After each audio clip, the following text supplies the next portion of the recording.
నిజామాబాద్ జిల్లా బోధన్ పట్టణంలో దారుణం చోటు చేసుకుంది. 10 నెలల బాలుడిని కుక్కలకు బలయ్యాడు. ఈ సంఘటన మంగళవారం బాలుడి తల్లి తన కుమారుడు కిడ్నాప్కు గురయ్యాడని పోలీసులకు ఫిర్యాదు చేయడంతో వెలుగు చూసింది. ఇక బాధితురాలి ఫిర్యాదు మేరకు కేసు చేసుకున్న పోలీసులు బస్ డిపోలో గాలించగా బాలుడి శరీర భాగాలు లభించడంతో వెలుగులోకి వచ్చింది. ఇక బస్టాండ్ పరిసరాల్లో బిడ్డను వదిలి బహిర్భూమికి వెళ్లడంతో అదే సమయంలో బాలుడిని నోట కరుచుకుని వీధి కుక్కలు వెళ్లినట్లు గుర్తించారు. ఇక కేసు నమోదు చేసి దర్యాప్తు చేస్తున్నట్లు బోధన్ సిఐ వెంకటనారాయణ తెలిపారు.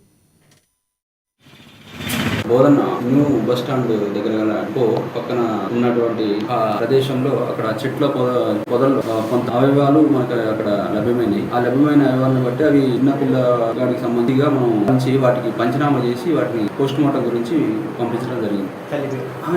అవి బాడీ భాగాలు ఇప్పుడు ఒక బాబు అయితే బస్ స్టాండ్లో ఒక వ్యక్తి ఒక లేడీ బెగ్గర్ లేడీ తన యొక్క బాబు మిస్ అయిందని చెప్పేసి కంప్లైంట్ మనకి